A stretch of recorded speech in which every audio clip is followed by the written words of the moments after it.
بسم اللہ الرحمن الرحیم۔ محترم ناظرین، السلام علیکم ورحمۃ اللہ وبرکاتہ۔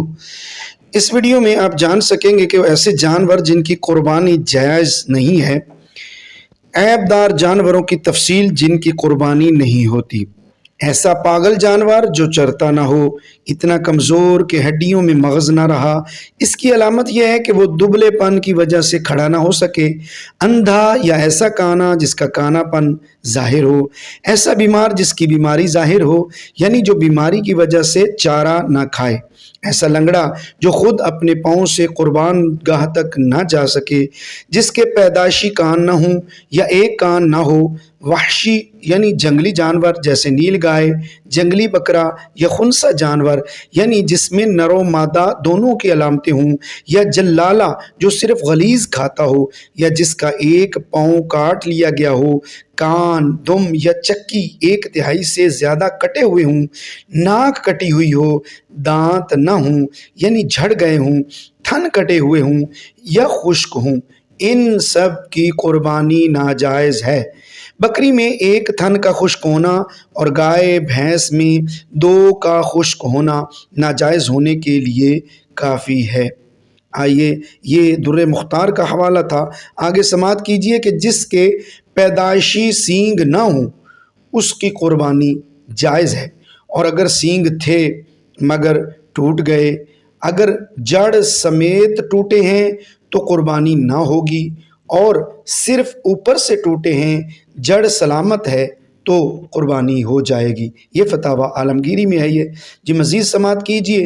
قربانی کرتے وقت جانور اچھلا کودا جس کی وجہ سے عیب پیدا ہو گیا، یہ عیب مضر نہیں یعنی نقصان دہ نہیں ہے، یعنی قربانی ہو جائے گی۔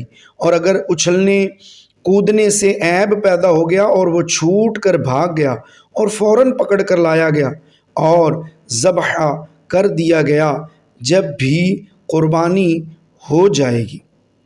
یہ بہار شریعت میں بیان کیا گیا۔ آگے سماعت کیجئے کہ بہتر یہ ہے کہ اپنی قربانی اپنے ہاتھ سے کرے جبکہ اچھی طرح ذبح کرنا جانتا ہو، اور اگر اچھی طرح نہ جانتا ہو تو دوسرے کو ذبح کرنے کا حکم دے، مگر اس صورت میں بہتر یہ ہے کہ وقت قربانی یعنی قربانی کرنے کے وقت وہاں پر حاضر ہو۔ فتاویٰ عالمگیری۔ آگے سماعت کیجئے۔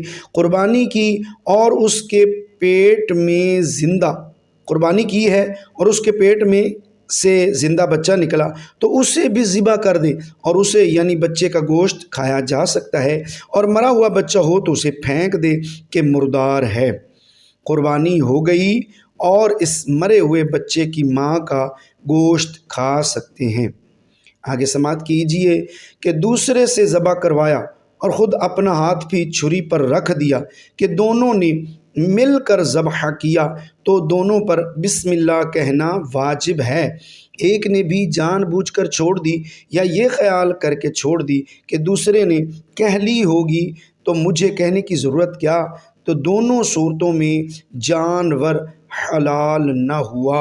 اس چیز کا خاص الخاص خیال رکھا جائے اور غور کیا جائے کہ جانور کے حلال ہونے کے لیے جو جانور ذبح کرنے کے لیے بیان کی گئی صورتیں ان پر سختی سے عمل کیا جائے۔ نیکی کی نیت سے، ثواب کی نیت سے ویڈیو کو شیئر کیجیے، لائک، کمنٹ اور سبسکرائب ضرور کیجیے۔ جزاک اللہ۔